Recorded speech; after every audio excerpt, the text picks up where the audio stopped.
So it is possible that before you saw this, that when I stood up here at the beginning of the service and I talked about it being a communion Sunday, you may have looked over at that and said, what in the world is that? And you want me to eat it at communion. This is a pile of clay. That's a pile of clay right there. And if you were here on Ash Wednesday, and there were a ton of you who were, between our noon Ash Wednesday prayer time and the evening one, you'll remember that clay was sort of a centerpiece of that prayer experience. You'll remember you came in through the back door and you found a piece of clay, took it out of your bag, and you walked through different prayer stations. And you took the time to read what was on the little thing in front of you, and then you responded to a question, then you did something to that clay.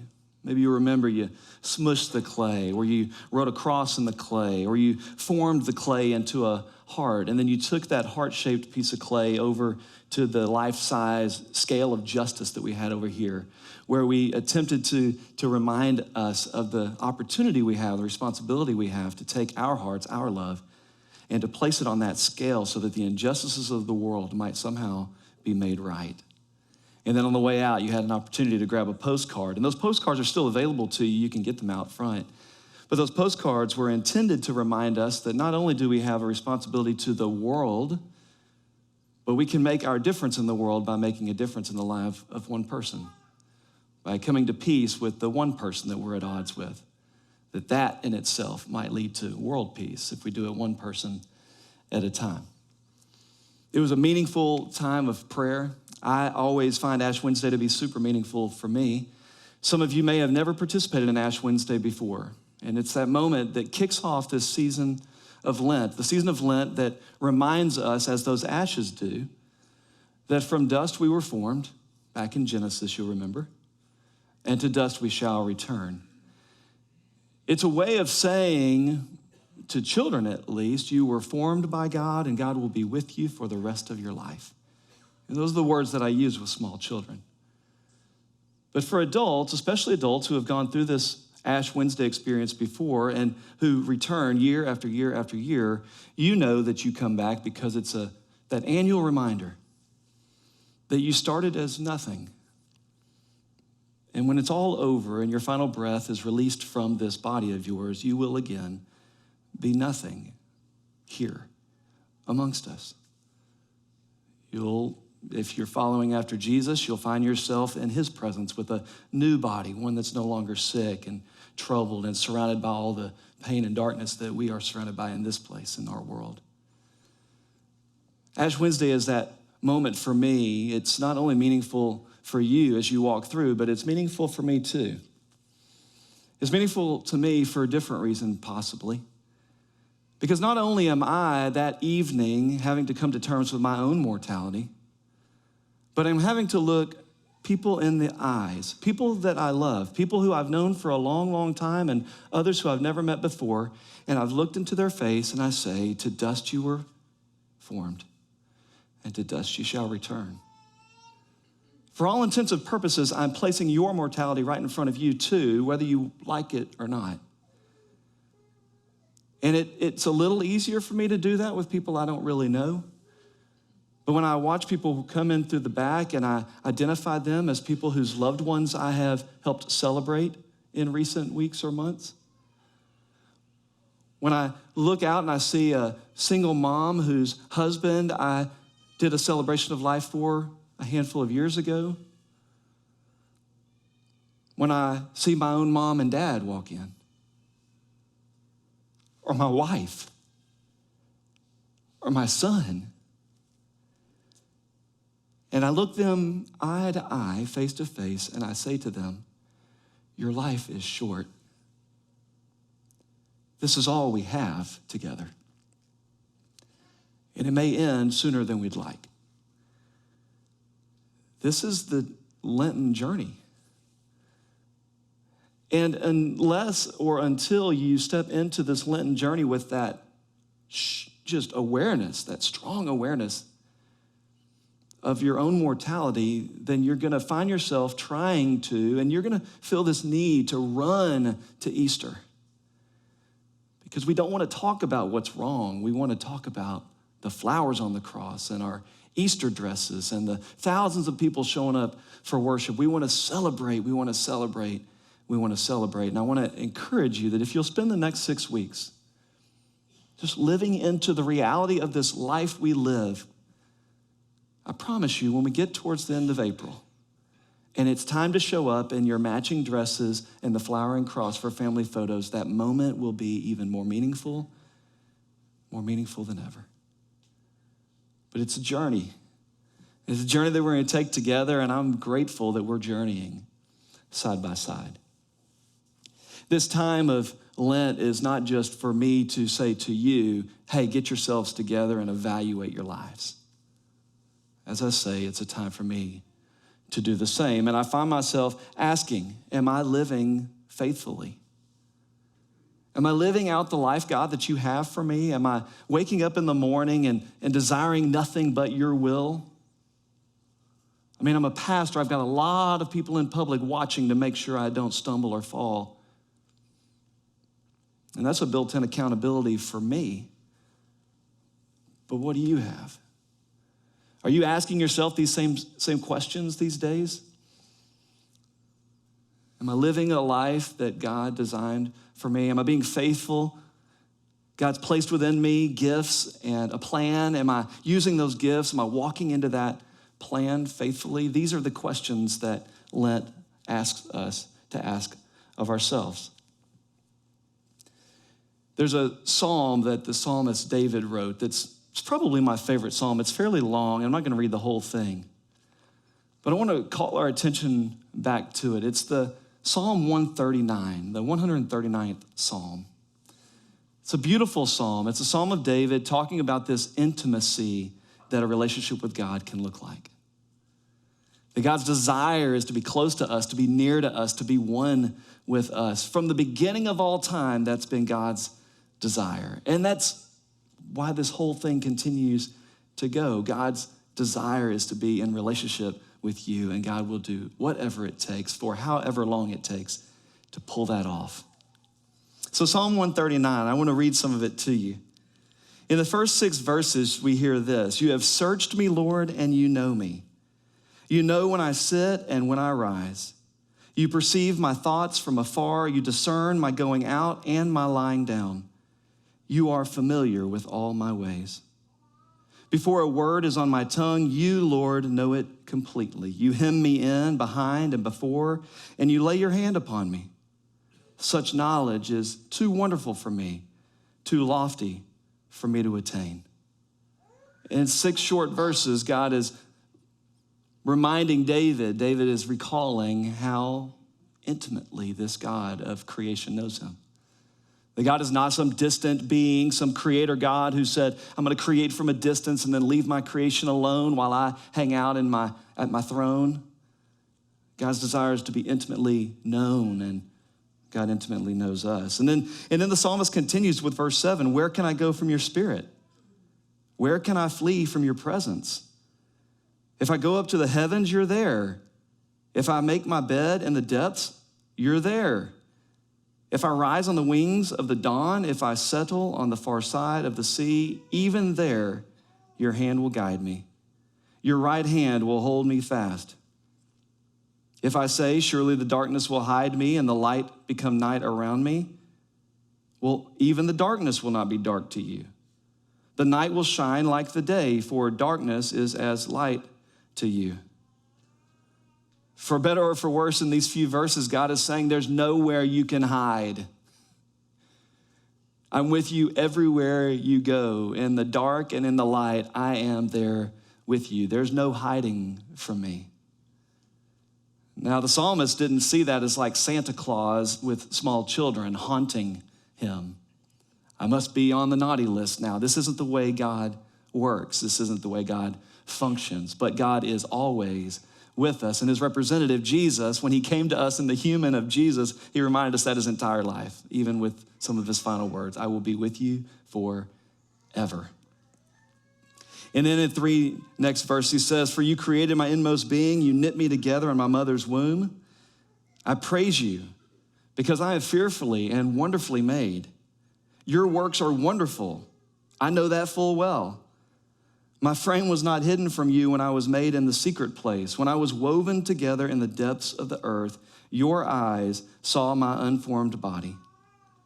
All the days ordained for me were written in your book before one of them came to be.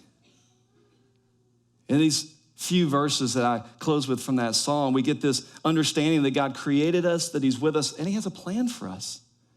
That he had a plan for us before we could begin to uncover the plan. God seems to be saying to me, maybe to you, you spend your whole life trying to uncover the best plan for your life, your plan. You try to maneuver and work all things together for your good, but if you would just stop and ask me the plan. I have a plan. I had a plan before your parents knew you. I loved you before your parents loved you. So come to me and let me set the course. Let me make the plan. It sure seems like if all of us would have just accepted what God has said to the psalmist David in 139, this place would be a pretty easygoing place. I mean, seriously, no sin. Surely we would all be doing what God had planned for us. No fear, no anxiety, no loneliness, because we'd be reminded that we are never alone. God's always with us. But something has gone horribly wrong in the universe. Horribly wrong. And all you have to do is turn on your news, open your social media, walk outside and see your neighbor. And you know something has gone horribly wrong. There's stuff that's in this world that we didn't personally maybe put into it, but we as humanity have put it there. And generation after generation after generation, we are now stuck dealing with the consequences of the sin that fell before us. This is the world that we live in. It's not the utopian Eden that God created. It's now full of sin. And you can call sin whatever you like, but for me, sin shows up in things like war, today's war. Sin shows up for me in violence and hunger and racism and abuse. It's all sin, no better, no worse than the other. It's all sin. And this is the world that I live in, and this is the world that you live in, and these are the sins that I try not to commit, and they're the sins you try not to commit. They're sins that I would never take responsibility for, and nor would you. And yet the sin of the world is the product of us living in it. In small ways and big ways, we perpetuate some of these sins against one another, against other children of God every day. And Lent is the time when we start thinking about this, owning up to this, taking responsibility for this, recognizing that we're at least partly at fault for this. The sin of the world lives in us. As much as we would love to push it away, it lives through us. So how do we get here, and how do we get out? Paul gave us some ideas for this. He wrote this letter to the church in Ephesus. And in this letter, he kind of breaks down, I love this thing. The word grace is used throughout Ephesians so often. I just want to read it over and over and over because I know that's what I need. But in this short letter, in the second chapter, Paul first names the problem, this problem of sin in the world. And then he names the solution. So listen as you hear both. First, the problem. Chapter 2, verses 1 through 3 of the letter to the Ephesians.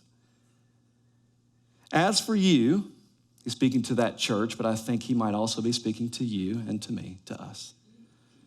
As for you, you were dead in your transgressions and sins, in which you used to live when you followed the ways of this world and of the ruler of the kingdom of the air, the spirit who is now at work in those who are disobedient. All of us also lived among them at one time, gratifying the cravings of our flesh and following its desires and thoughts. Like the rest, we were by nature deserving of wrath. I mean, how would you like it if I send that in my weekly newsletter? But Paul gives this to us, and now we have to read it over and over and over and to come to terms with this idea that sin is in us, that we are perpetuating it, that we're a part of it. But here's the good news. In this letter, the way he writes it to his friends in Ephesus, he's using past tense verbs. Listen, as for you, you were dead in your transgressions. You were, not anymore. Used to be, past tense, were. You were dead in transgression and sin, in which you used to live. Not now, used to live. When you followed the ways of this world, he's presuming we are not anymore. Followed, not following the ways of this world. That's where I find myself convicted, and I just have to read it over and over and over again. All of us also lived among them at one time, gratifying the cravings of our flesh. Like the rest, we were, by nature, deserving of wrath. We were. But that's the past. And he continues with this letter in verse 4. He says, but because of his great love for us, God, who is rich in mercy, made us alive with Christ even when we were dead in transgressions. Made us alive even when we were dead. It is by grace you have been saved, and God raised us up with Christ, seated us with him in the heavenly realms in Christ Jesus, in order that in the coming ages he might show the incomparable riches of his grace, expressed in his kindness to us in Christ Jesus.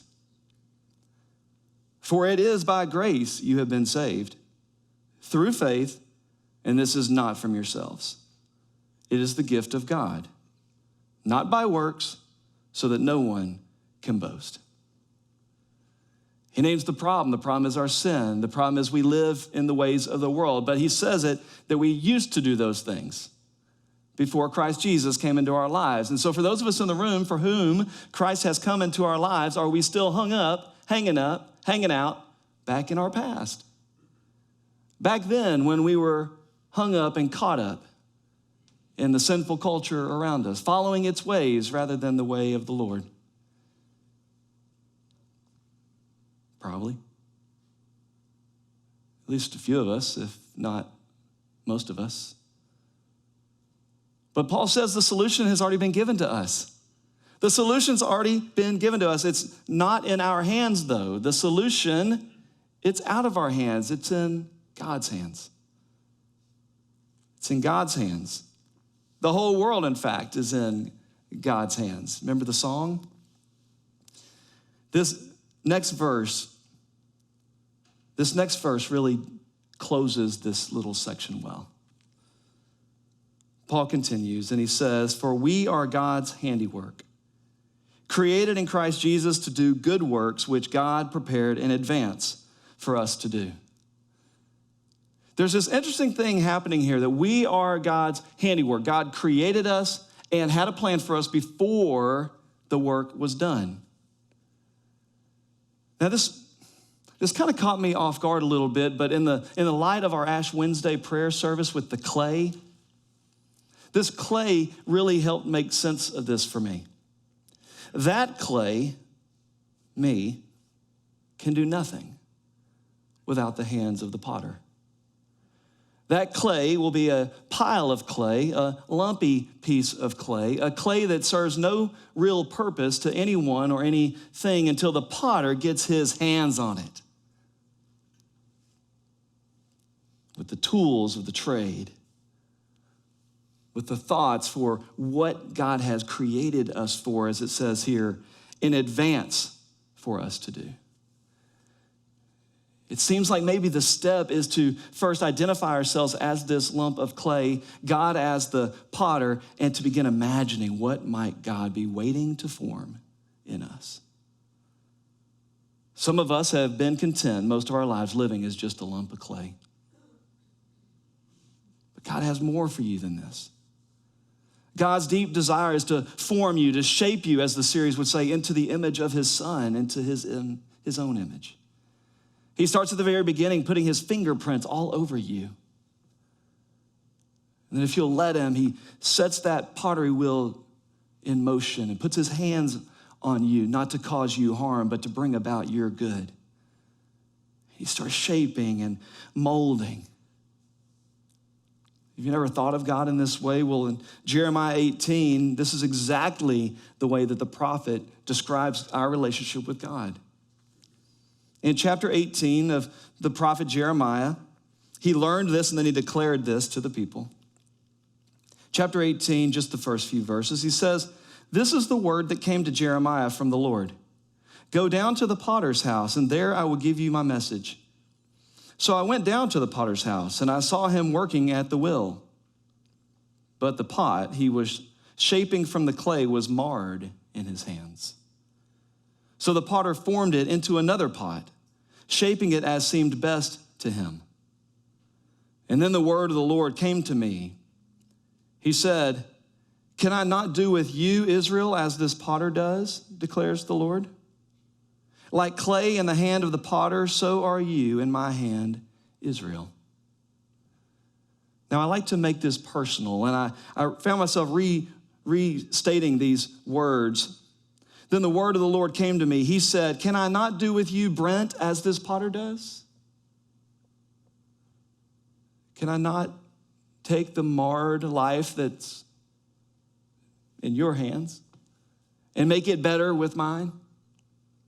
Can I not reshape you, reform you, repurpose you for my purposes, even if you've decided somewhere along the way to be about yourself and for yourself? Like clay in the hand of the potter, so are you in my hand, Brent." Maybe insert your own name in that statement. Like clay in the hand of the potter, so are you in my hand, Ron, Doug. Like clay in my hand, so is your life, Aaliyah. These plans that I have for you, I'm at work. You can't do it. It's me. I must do it. God can form and reform his people until the very end. Super important that we understand this Lenten journey together. Lent is not a 40-day self-help sin management procedure. I'm sorry to tell you, but kicking chocolate out of your diet for the next 40 days, not drinking wine at the end of the day like you want to, those things are not going to draw you into the presence of God any better than the life you're currently living. It's going to take more than giving up something as trivial as what you eat or drink. I don't intend to call fasting trivial, but it's going to take the heart of the faster, not the object of the fast, for you to find yourself getting any closer to the image of Jesus, the image that God is forming you into today. As a church, we're going to try to provide opportunities for you. One of those opportunities starts today, right after the second service. We're going to have small group book study on this Jesus-shaped life. This book is available out there. It's $15 because that's what we had to pay for it. It's got daily devotions in it. It gives you an opportunity to start every morning thinking about, praying about, reading about the things that are going to guide us for the next 6 weeks of Sundays. If you do best with the accountability of a group or learning in community, we've provided this small group opportunity for you, like I said, right after the second service. Starts today and runs for the rest of the time until Easter. You don't have to be here every week to be a part of it, but like most of the things in life, you'll get more out of the more you put in. So I'd love to see you later this afternoon to join us for this. Grab a book on the way out if you can't commit, and do your daily devotions with us, knowing that we as community are doing these things together.